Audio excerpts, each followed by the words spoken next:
Assalamu alaikum урматтуу телекөрүүчүлөр, ободо ой пикир көрсөтүүсү.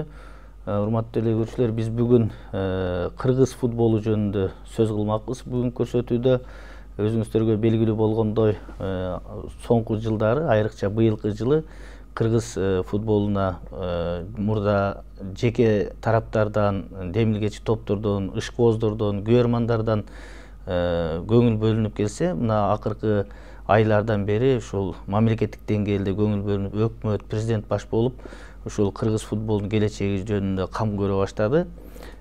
Ушул туурасында сөз кылабыз. Биз бүгүн көрсөтүүбүздүн коноктору кылып, ушул футболго тиешеси бар адамдарды чакырганбыз. Аскар Маткалович Салымбеков, сизди эми тааныштырыштын деле кереги жок. Кыргыз элине себеби дегенде бул футбол чөйрөсүндө кыргыз футболунун атасы деп койсок болот сизди. Ошол эле учурда Камчыбек Кыдыршаевич Ташиев, Ата журт партиясынын лидери. Камчыбек Кыдыршаевич дагы акыркы жылдары ошол футболго абдан чоң маани берип, өзүнүн көңүлүн бөлүп жүрөт. Ошол себептен сиздерди чакырдык. Эми сөзүбүздү токотер жеринен баштасак, мына ушул быйыл кыргыз футболу жакшы көрсөткүчтөрдү көрсөтүп, эл аралык деңгээлде Азия чемпионатында дагы чоң жетишкендиктер жасагандан кийин элдин талабы, көрөрмандардын талабы болуп, ушул Кыргызстанда, Бишкекте заманбап футбол аянтчасын куруу жөнүндө талаптар айтыла баштады. Ошол талаптарга өкмөт, президент көңүл бөлүп, мына жакында атайын өкмөттүн токтому чыгыптыр. Ушу Бишкектин жогору жагынан 30 гектар жерди берүү боюнча. Бул боюнча сиздин кабарыңыз бар, Аскар Маткалович. Сиз кыргыз өкмөтү эле эмес, бардык клубдар сиз менен кеңешип иш алып барары белгилүү. Ушул жаатта ушул жөнүндө айтсаңыз, ушул кайсы стадияга келди, качан курулуп баштайт, курулушу кандай болот? Ушуну сөз баштап берсеңиз ушудан. Түшүнүктүү. Эми биринчиден Нурлан, рахмат. Студияга чакырып, дагы ушул футбол көрөрмандарына дагы бир кайрылып, ал акыбалды сурап койгонуң үчүн. Эми мен футбол федерациясынын биринчи вице-президентимин. Анан бул футболдун тегерегинде болуп аткан окуяларга баарына билем. Анан азыркы жакында чыккан интернет аркылуу, соцсеттер аркылуу чыккан жанагы кабар келбедиби? Өкмөт 12 гектар жерди чечип берди да. Ошол биздин Бишкек шаарынын түштүк тарабынан, тиги Орто Сай, тиги айылдын жанында. 12 гектар ошол жерде Ленин заводунун жанагындай бир складдары бар экен. 12 гектар жерди ошо өкмөттүн чечими менен бөлүндү. Дагы 18 гектар жерди Бишкек мэриясына тапшырма берилди.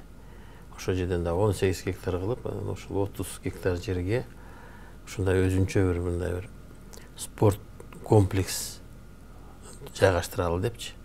Анда биз баягы спорт коомчулугу сунуштап, ошол футбол стадиону жанагы эл аралык стандарт менен бул 30-35 миңдикте, бизге ошол 30-35 миңдик футболдук майдан керек.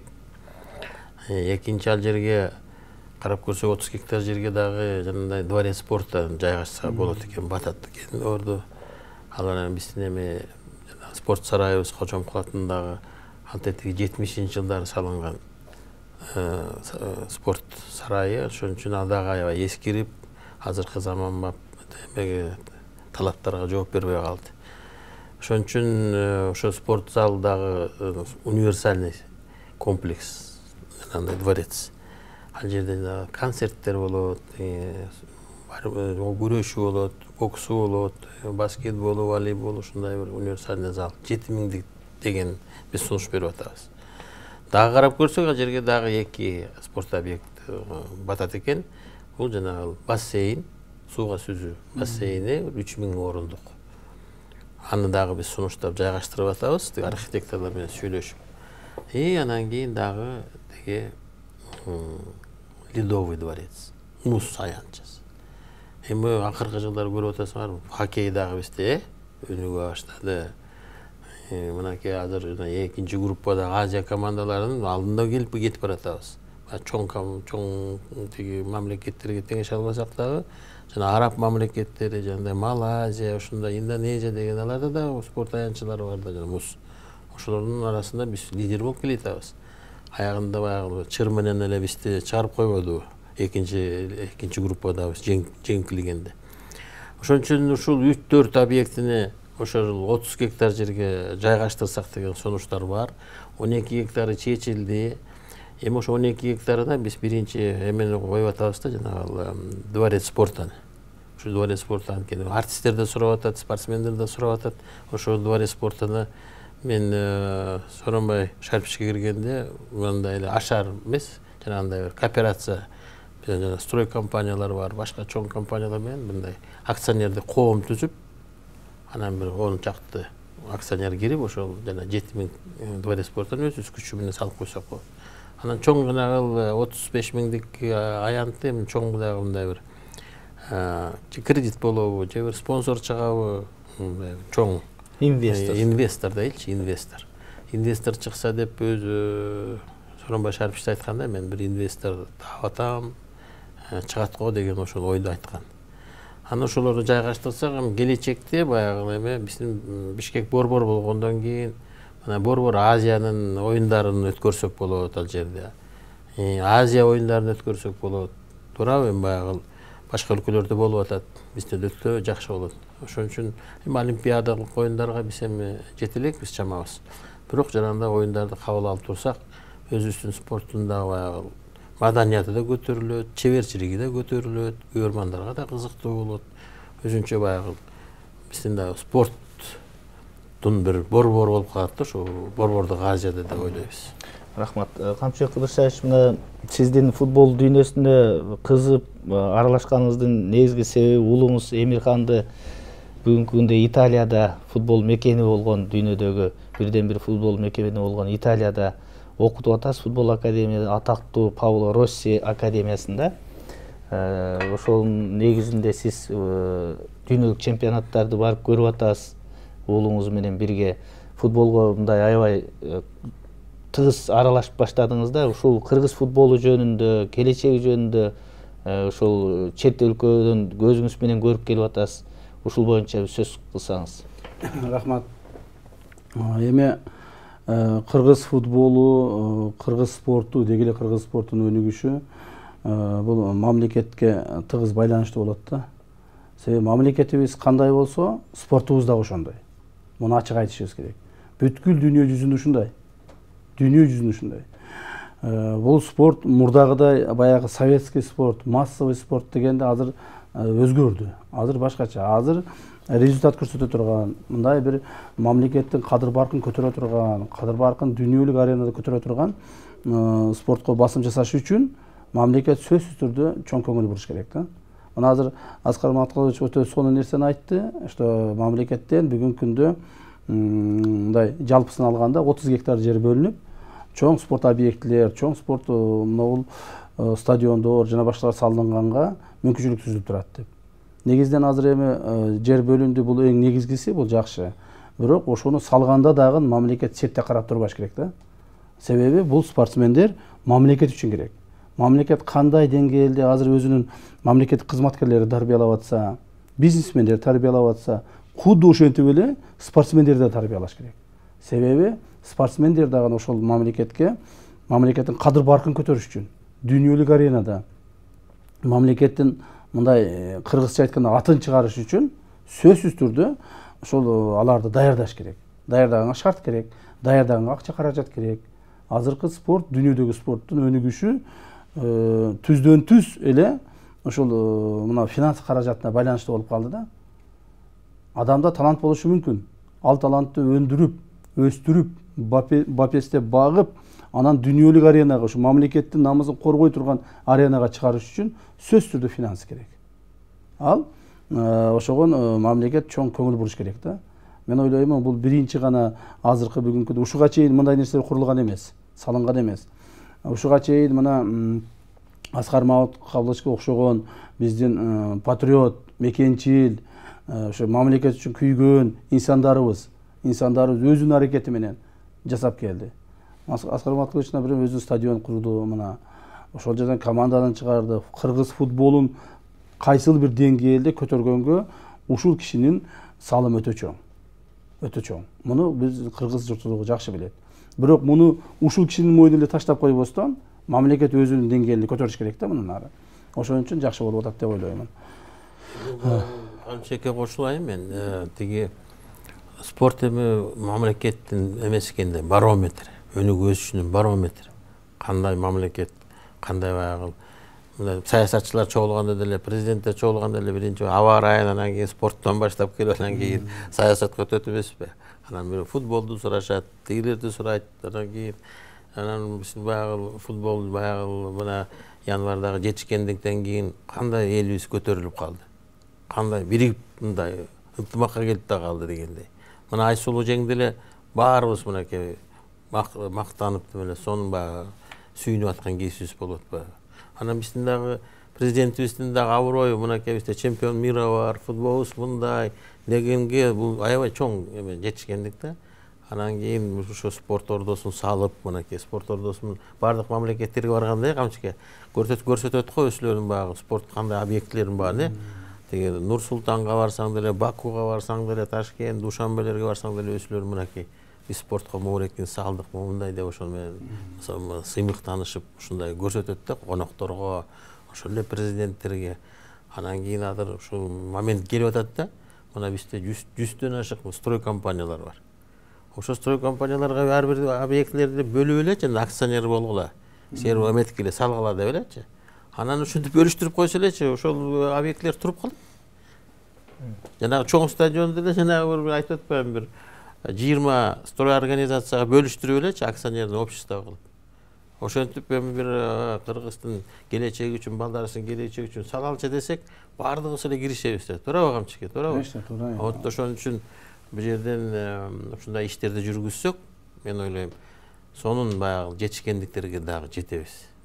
Италия боюнча айтсаңыз, Италияда мына 2 жылдан бери барып атасыз байма-бай. Ал жердеги футбол албетте баарыбыз билебиз, бирок өз көзүңүз менен көргөнүңүздү айтсаңыз.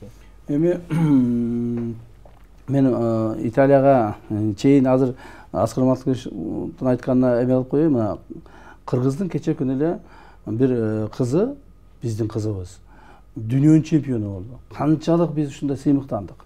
Эми ошол Айсулуу Тыныбекованы өстүрүп чыгарып дүйнөлүк чемпион кылыш үчүн, эгерде мындай мисалга айтканда, мен эми андан толук айта албайм, мисалга айтканда 100 сом кеткен болсо, бул жеке мындай спортсмен да, жеке спортсмен жалгыз өзү мындай тарбиялап өстүргөнгө 100 сом кеткен болсо, кыргыз футболун тарбиялап өстүрүп жок дегенде Азиянын деңгээлине чыгарыш үчүн 100 000 кетет.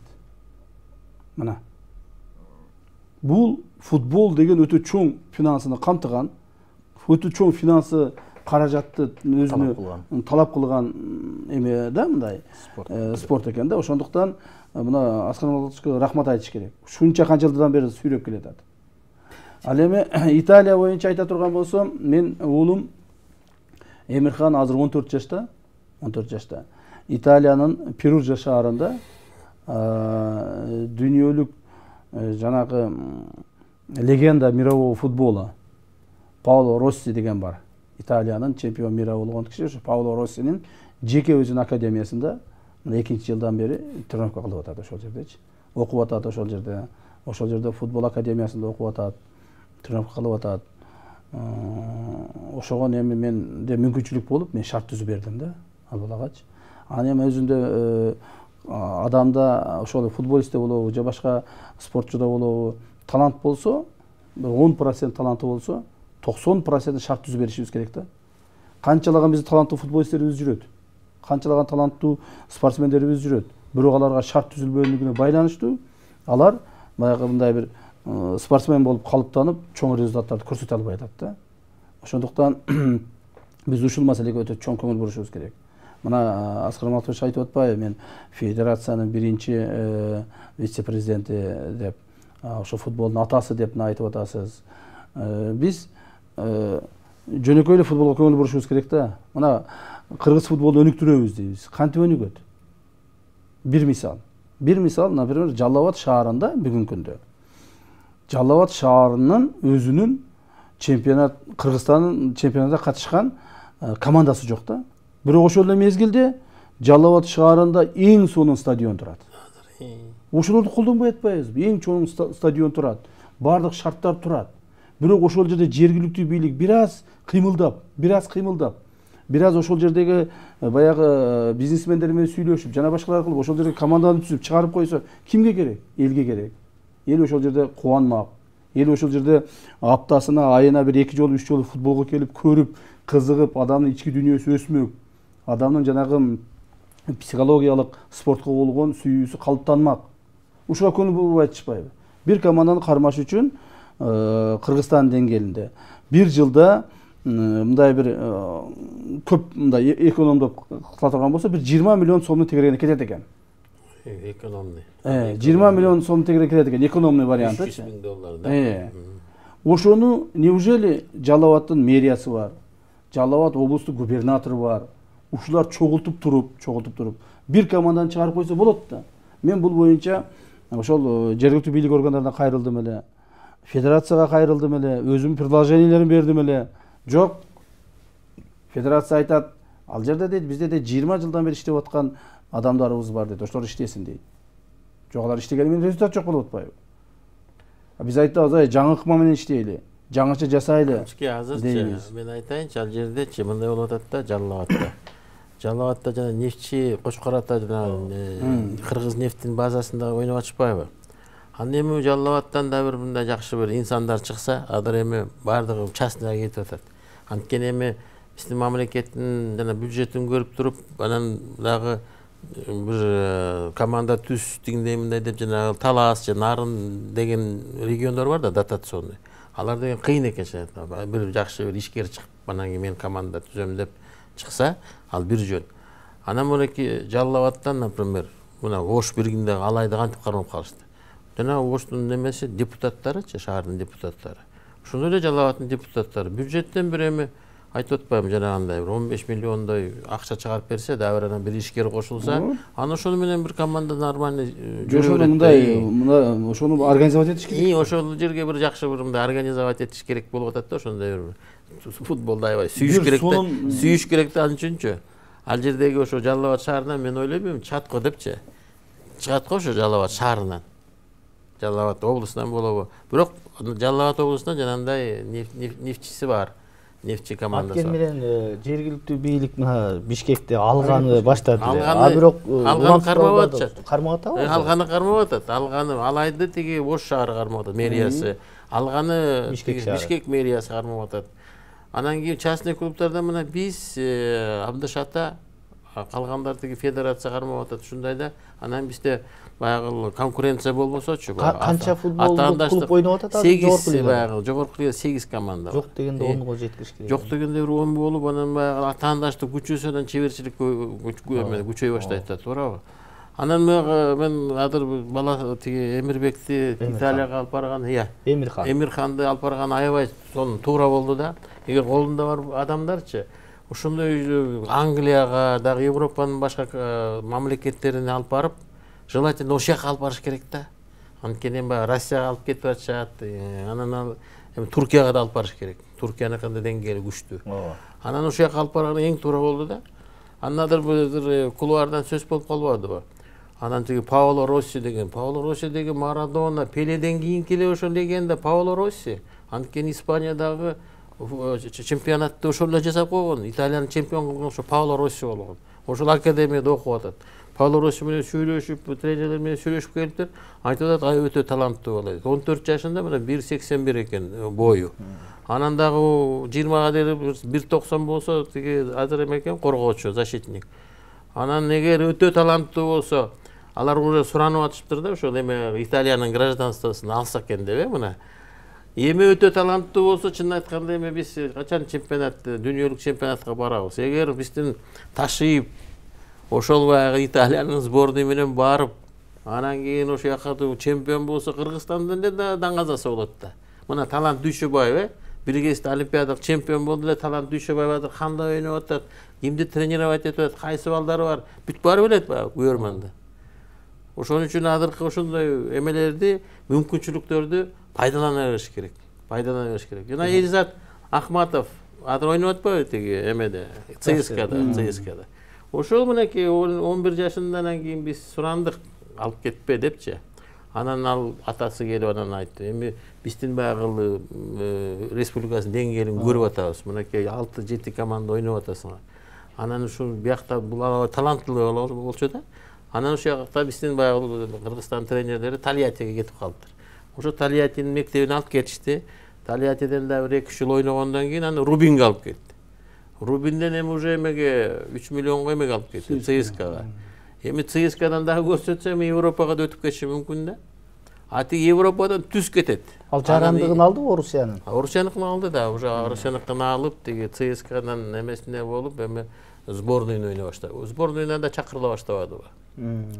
Россиянын сборной. Орусиянын. Анан ушундай эле болот да. Анан эгер жана өтө таланттуу болуп кетсе, биз тоскоол болбошубуз керек. Биздин жана Дордойдо ойноп аткан балдардын баарынча, бул жерде тандашта ушундай болуп аткандай, мен баарына уруксат беремин. Каяктан дагы жакшы командалар тапсаңар баргыла деп.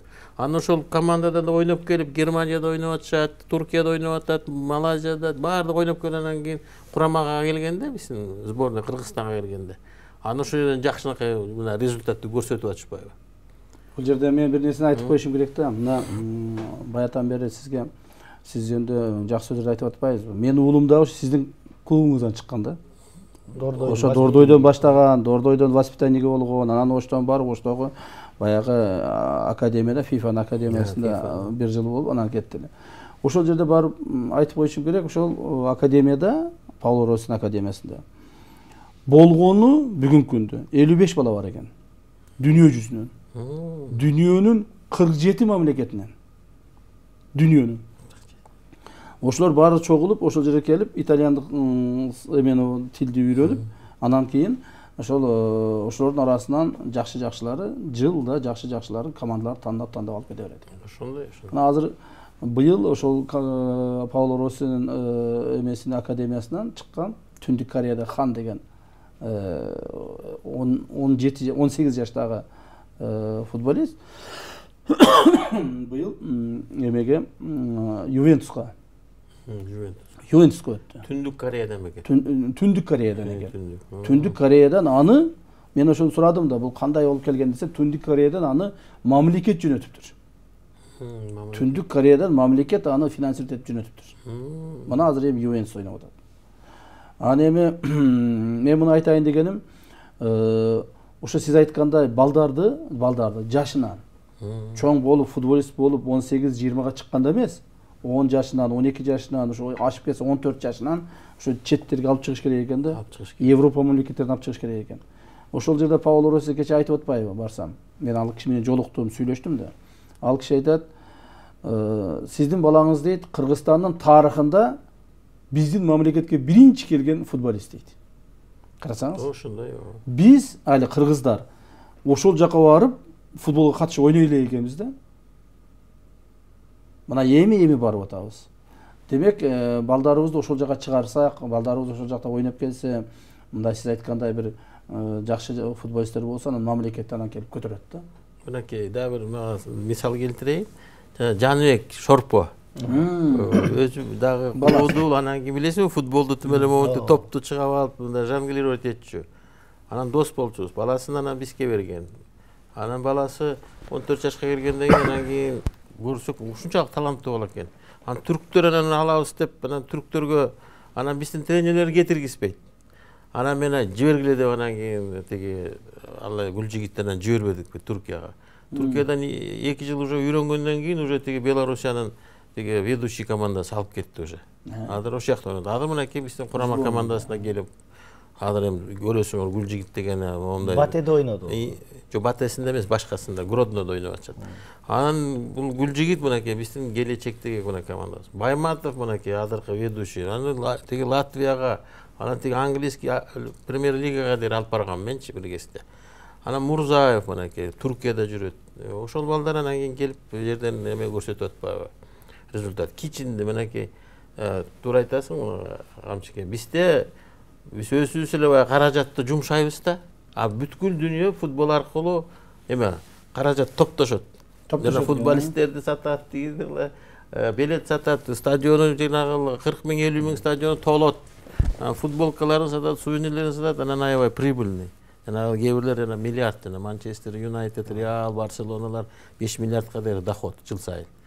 Ошого дейин жетет. А биздики болсо только баягы затратный да, биз болгону биз мынакей кичинде ошо саттык да, мындай саттык деген сөз да. Эми Россиянын командасы алып кеткен да, Нижний Новгород келип. Болгону $100 000 алып кеткен кичинде. Азыр кичин уже где-то 5 миллион евроға турат. Азыр эмеге да Динамо Минскийде ойноп атат. Да, Белоруссияда ойноп атат. Тиги Италиянын футболго кеткен обороту, бир жылдык обороту около 100 миллиардов евро.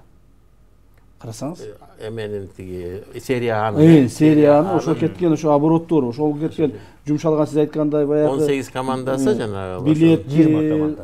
20 бекен Италиянын эмелердин жанагы футболисттердин стоимости жана башкалары, то есть это целый чоң дүйнө экен да, 100 миллиард. 100 миллиард. А биздин мамлекетибиздин обороту мына бүгүнкү күндө билесиз. Мамлекетибиздин бюджети 2,5-3 миллиардка жетпейт. Силер депутаттар, силер билет бошоңор керек. Себеби дегенде, муну айтайын дегеним, бул мамлекеттик деңгээлдеги чоң саясат болуш керек да. Саясат болуш керек. Мамлекетте биз жөн эле ошол мамлекеттеги адамдарды эле багыш эмес. Мамлекеттеги адамдарды биз башка жол менен да баксак болот да. Ошого мамлекет чоң көңүл буруш керек. Мамлекеттик деңгээлдеги мына баягы айткан мэрлер, губернаторлор, жанагы министр, акимдер, депутаттар көңүл буруп ошого бир кандайдыр бир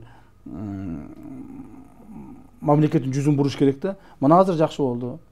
Өкмөт, президентибиз баш болуп 30 гектар жерди бөлүп берип, ушул жерге салгыла деп, же салайлы деп аракет кылып атышат да.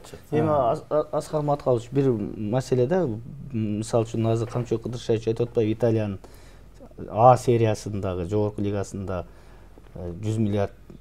Эми буга Б сериясындагы жалпысынан футбол ассоциациясы болсо керек.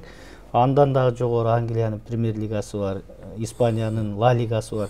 Бирок бир кездеги атактуу футболчулар, ошол эле Марадона, Лотер Матеустардын айтканы бар да, биз убагында футбол үчүн ойночу элек.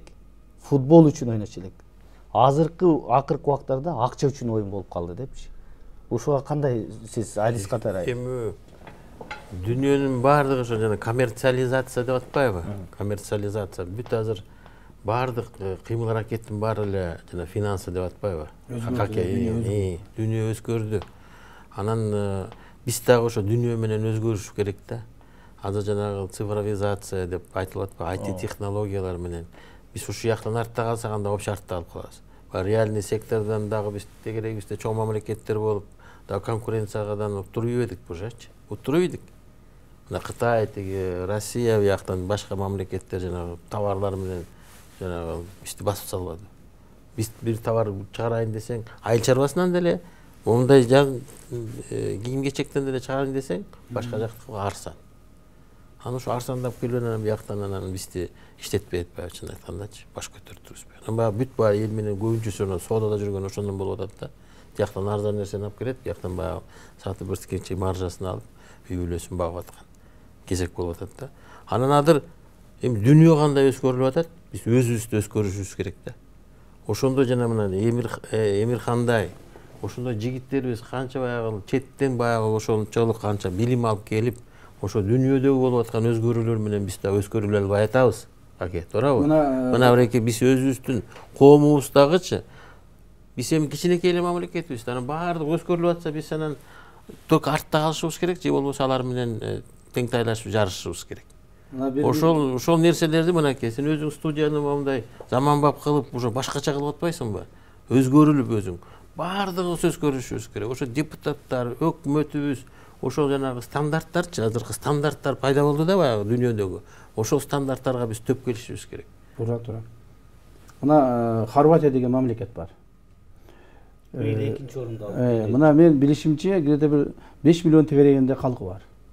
Дүйнөдө экинчи месени алды. Өткөн жылы 4 миллион. 4 миллион 5 миллион тегерегенде халкы бар да. Мына дүйнөнү биринчиликте экинчи орунда алды. Бүгүнкү күндө дүйнөдөгү эң мындай ведущий клубдардын ар биринде 1-2 хорват ойнойт. 1-2 хорват ойнойт. Ошо хорваттардын ар биринин турушу. Мына биз азыр башка мамлекеттерге эмгек мигранттарын чыгарып, алар футболист мигранттарды чыгарышат да. Ар биринин турушу жок дегенде бир эң азы 10 миллион 20 миллион доллардан турат. 100 миллион долларга чейин туруп атышат. Мына ар бир мамлекеттен ведущий клубдарында хорваттар бар. Мына ошон үчүн алар эмне үчүн ошону атат? Себеби Бразилияны айтпай эле коелу. Бразилияны айтпай эле коелу. Бразилияныкы конвейер. Ушу конвейер. Мына биз кандай мына сууну чыгарып атсак, бир товар чыгарып атсак, кудо ушундай конвейер болуп чыгып атышат. Ошо ар бир чыккан конвейер мына ПСЖда ойноп аткан жанагы бразилец Неймар мына конвейерден чыкты 250 миллион турат. Пожалуйста. 10 миллион 20 миллиондук чыгып атат. Бул дагы мамлекеттин ресурсу. Адамдар биз балдарыбыз ошол бүгүнкү күндө Кыргызстан граждандары мамлекеттин ресурсу да. Мамлекетти байытып, мамлекет алдыңкы дүйнөлүк мамлекеттердин катарына кошуш үчүн биз сөзсүз түрдө ар бир ресурсту пайдаланышыбыз керек да. Бизде эң негизги байлык адам ресурсу эле калды да азыр. Интеллектуалдык ресурс бар. Бирок мен сөзүңүзгө аралчы мен сиздин бир кеп сунушуңузду угуп калдым да. Ол 57 гектары менен ат майданы шаардын чок ортосунда турат да. Ошол жерде жылына 2 жолу ат оюндары болот. 21 март Ноорузда, анан 31 августта. Эки эле жолу. Бирок ошол жерди рационалдуу пайдалануу үчүн сиздин бир мындай алгылыктуу сунушуңузду уктум эле баягы. ВДНХ куруш керек, тиги ат майданды которуш керек. 57 гектар жергечи коллегалар ушундай көп ошол жанагындай ушунчалык бир ордо салса болот экен да. Ордо. Ал жерге жанагындай бир олимпиадалык оюндарды өткөрсөң дагы ошончолук объекттер батат экен. Отелдер батат экен. Ошол эле Көкбөрү стадиону калат экен жанагы. Туурабы? Көкбөрүнү калтырышыбыз керек. А бир ат чабыштарын болсо башка жакка чыгарып коюшубуз керек. Мындай шаардын чекесиндечи. Дүйнө жүзүнүн баары ипподромдун баары шаардын чекесинде. Жакшынакай сонун ухоженный аттарды ошол жерде багып, балдарын алып барып ошол жерге 6 демалыш күндөрү ошол аттар менен чогуу жүрүшүп, ошол атка минишип, ат чабышып, ушундай бир ипподромдор болуш керек да шаардын чекесинде. А мореки 57 гектар жер мынакей золотой пояс. Бул деген алтын, бул деген жөнүндө баягы Клондайк да жанагы алтын жана кумтөр да баягы Бишкектин ичиндеги. Ошону жакшы туура пайдаланып жанагындай бир берилсе, ошол жерде, например, адыр ошол инвесторлор эле сатсачы, сатып анан кийин ошол мамлекетте өзүнүн үлүшүн алып ал жерден.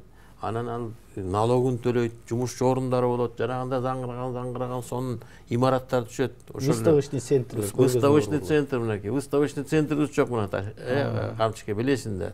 Дүйнө жүзүнүн баардык шаарларында выставочный центр болот. Выставкалар круглый год болуп турат. Круглый год. Бирөө Кытай келет, бирөөндө Туркия келет, бирөө Индия келет. Чыгып анан бүт чоң фирмалар келет. Ошонун баардык товарлар менен ошондон канча акча түшөт. Дворец спорт. Үрүмчүнү көрбөдүк кандай, ошо Үрүмчү жыл сайын жанагындай эмелердин ярмаркаларын өткөрүп атып канча алып атат. 20 жылдан мурда Үрүмчү менен азыркыны карап. Мурун кыштак болчу, азыр болсо мынакей 5 жана жолдору 5 деңгээлде, 5 уровень. Анан кийин биздин ушул ВДНХ эмне болуп калды? ВДНХ бир Кореяга 99 жылга берип салыпчы, ал Корея бир тиын салбай эле жүрөт ошол жердечи. А жанагы жерде болсо заманбап мынакей азыркы жаңы технологиялар менен, жаңы архитектура менен 57 гектар жерди заңгыратып салып койсок болот да. Мындай кылып. Эми мен айтайын дегеним ушул көргөзмө борборлору спорт ордосунда анан кийин физкультура академиясынын залдарына тыгылып бир нерсе болуп өтүп атат да. Анан ошол жерге жакшы көргөзмө борборлорун курса заман. 19-кылым алчы башка мамлекеттерге. Биз ошондон өткөрүп атпайбызбы? Азыр 21-кылым. Биз баягы азыркы биздин инфраструктурабыз, спортубуз баардыгы союз малынан эле калып кетти да. Союз малды эмне курулса, союз малды эмне болсо, ошону гана колдонуп калып кеттик да. Андан бери мына 30 жыл убакыт өттү. 30 жылда башка мамлекетте жаңы шаарлар курулуп атат. Башка мамлекеттерде эми алдыга чыгып укмуш болуп кетишти. Бизде негизинен ушунун баардыгын мына сиз деле өтө көптөгөн мамлекет кызматтарда иштеп жүрдүңүз. Мен дагы өтө мамлекет кызматтарда иштеп жүрдүм. Эми бизде ошол мамлекетибизди бир башкача нукка бурушубуз керек болуп атат да. Өнүгүү системасын жаштарга беришибиз керек болуп атат да. Жаштарга берип, жаштарды алдыга сүрөшүбүз керек болуп атат. Эми баарын жаштарга берип койгондо болбойт. Баягы эме жок. Баягы башка мамлекеттер, өнүккөн мамлекеттерде делечи. 3 муун жок. Орто муун, кичүү депутаттарды карап көрсөң, Япониянын 70-80 жаштагылар деле жүрөт. Германияныкын карасаң деле ошолор жүрөт, саясатчыларды. Корея, бүт эле мамлекеттерде баягы ушундай бир улуумун бар. Анан жанагындай, анан өсүп келаткан жанагындай муундар бар, жаңы келаткан. Анан биз эми көбүрөөк жанагы азыркы жана технологияларды түшүнгөн балдарга беришибиз керек да. Азыркы технология, азыркы стандарттарды. Мурунку стандарттар менен уже артта калабыз. Ошон үчүн канча жанагындай ноу-хаулар менен кетсек, баягы архитектура болобу, дизайн болобу, производство болобу, ошо IT технологиялар боюнча жаңы менен кетсек, нук менен. Анын үчүн баарыбыз өзгөрүшүбүз керек да. Баарыбыз жанагы эмне болуп атат дүйнөдө деп баардыгыбыз президенттен баштап тиги айылдагы фермерге дейре ошондой ойлонсок, анан ошондо дагы бир эми мен баягы убакыт бир 5 мүнөттөй убакыт калды, бир кыска суроолорду берсек да. Мына биздин кыргыз футболу жакынкы жылдарда мына Азия чемпионатынан сырткары мына дүйнөлүк тандап алуу группаларында жүрбөйбү? Биз качан сиздин кыялыңызда, сиздин баамыңызда дейли дүйнөлүк чемпионаттарга катышып калышыбыз мүмкүн? Быйылкы жыл көрсөтпөдү. Биз мынакей ошол чемпионатта 12 командага кирип калдык да. Азиянын 12 командасы. Азыр дүйнөнүн чемпионатын 34 командага дери көтөргөн атышат. Көтөргөн. Санынчы? Экөөнү кошот бекен ошондой 32 да азыр. 38 команда кошот. 40 болот болуш керек анда. 42 азыр ушундай варианттар бар да. Ошо көбөйтөлө дегенчи. Анткени башка мамлекеттерде катышсын тигине деген. Анан кийин бир эле мамлекетти өткөрбөй, бир 3-4 мамлекетти өткөрүпчү одновременно ошондой чемпионатты. Анан ошондой болуп калса, эгер 12 команда, 16 командада жүрсөк биз, анан 16 команданын, анан Азиянын, анан кийин жана буюрса жанагындай дагы папада жетип калышыбыз мүмкүн да. Но азыр мен ойлойм дагы бир 2-3 цикл керек го дагы, 4 жылдык. Буюрса 26-сына даярданыш керек. 26-30-тарга мынакей 30-та Кытай өткөрөт го, ошо Кытай алат го, анткени ошолор аябай аракет жасап атат азыр. Анан ошого жанагындай 42 ушундай команда болгон атат да. Көтөрөр, көбөйтөлүп атат. Маселе каралып атат ФИФАда. ФИФАда каралып, анын ким сторонниктери бар, противниктери бар, ошон үчүн ушулардыр мындай талаш тартыш болуп атат. Мына ушул 30-жылдары ошол Кытайда ошол саны көбөйөт. Анан эгер 12-16 командада туруп турсак биз, ошол деңгээлде, ошо рейтингди кармап, анан биз толук мүмкүн ошондой биз балдарыбызды мына мындай Эмирхан дегендей балдарыбыз, чоң тиги четтен дагы баягы машыгып келген, такша алып келген балдарыбыз келсе, анан кийин ошо болуп калышы мүмкүн. Рахмат. Сиз эми бул футбол боюнча дагы бир жолу айтып кетсек, эми футбол боюнча сүйлөшүп атабыз да бул жердечи. Мына биздин дагы бир жолу айтам, баягы биздин кызыбыз Айсулуубуз утуп келгенде ар бир кыргыз, ар бир кыргызстандык көзүнө жаш алды да, сүйүндү. Кыргызстандан чемпион мира чыкты депчи. Баягы барбадан чемпион мира чыкты деп күрөштөн. А сиз элестетип көрсөңүз, Кыргызстандын футбол боюнча чемпион мира болгону. Элестетип көрсөңүз, бул не деген? Ошондуктан ошого жараша биз ошого аракет кылышыбыз керек. Ошого жараша улаш этишибиз, ошого жараша чемпион мира по борьбе ошо воспитать этип чыгыш үчүн кандай бир усилие керек болсо, а чемпион мира по футболу воспитать этиш үчүн өтө чоң усилие керек болот да. Ошого мамлекеттик чоң деңгээлдеги бул мамлекеттик саясат болуш керек. Бул жеке Аскар Матылычка коюп койсок, Жоқ, алып чыгылбайт. бизнесмен жанагындай дагы бизнесмендерден да чыгыш керек да жанагындай. Жай мамлекет колдоосо баштаса, анан бизнесмендер колдоосо анан кийин бизнес биякта мамлекеттик колдоо бар турбайбы деп анан ошондой киришти. Эми бул жерде туура негизинен идеалында ошондой, бирок кээ бир учурлар бар, мына Исландия мамлекети. Аларда жалпы оюнчулардын баардык контракттарын алган гонорарларын бириктирсе, бир Роналдунун же бир Мессиге жетпейт. Жалпы мамлекеттин курама командасында кече ийгилик жаратпады аларда Европа чемпионатында. Абдан мындай учурлар бар. Бирок бул мындай, буну мындай кылыш керек. Булар финансалдуу, булар Исландия. Европанын ортосунда турган мамлекет. Европанын тегереги бүт футбол менен машыгат. Ошондуктан аларга акчасы жок эле алар футбол тепкенди үйрөнүп алышат. А биз Азия мамлекетте турганбыз, башка континентте турабыз. Биздин тегерегибиздеги мамлекеттер дүйнөлүк деңгээлде футболду көрсөтө элек. Ошондуктан биз өзүбүз аракет кылышыбыз керек. Жок, Нурландын айтканына кошулам, анткени жана Нарын облусунда элекен эмечи санычы 400 миң экен. 400 миң экен. Анан кийин жана Европанын гранттары менен анан кийин салгылашпадыбы. Полуфиналга дери жетишти. Анан кийин кичинекей мамлекеттерден бирөө алар чын айтканда европейский эмеси культурасы да, европейский культура. Европада жашайт. Европейская культура бар, алар совсем другие стандарты. Анан ошого жеңге барышып, анан ал Исландияны дагы опытын дагы биз дагы изилдешибиз керек, үйрөнүшүбүз керек, окушубуз керек. Мен дагы оюм бар да, ушул Исландияга барып, ошолордун өзүнүн системасы менен Исландиянын президенти менен бир сүйлөшүп, анан чакырган келбейсиңби депчи. Bir Исландияга барып келиш керек. Рахмат. Урматтуу коноктор, бизге бөлүнгөн убакыт эбак эле соңуна жеткен, бирок футбол абдан кызыктуу тема болгон үчүн убакытты кенен пайдаландык. Сиздерге чоң рахмат. Мен ойлойм, жакшы тилек жарым ырыс дейт. Ушундай жакшы изги тилектердин артында сиздерге окшогон күйөрмандардын, колдоочулардын, демөөрчүлөрдүн аркасы менен сөзсүз бизде заманбап стадионда болот. Буйруса кыргыз футболу дүйнөлүк аренага чыгат деген чоң тилегибиз бар. Алла ошого жеткирсин. Журналисттер дагы дайым ушул теманы көтөрүп тургула. Силердин дагы колдооңор аябай керек бизге. Ошондон бүт коомчулук анан кирише баштаса, анан кийин анан дагы натыйжалар. Рахмат. Буйруса ушуну менен биз кезектеги көрсөтүүбүздү соңуна чыгарабыз. Кайрадан жолугушунча сак саламатта калыңыздар.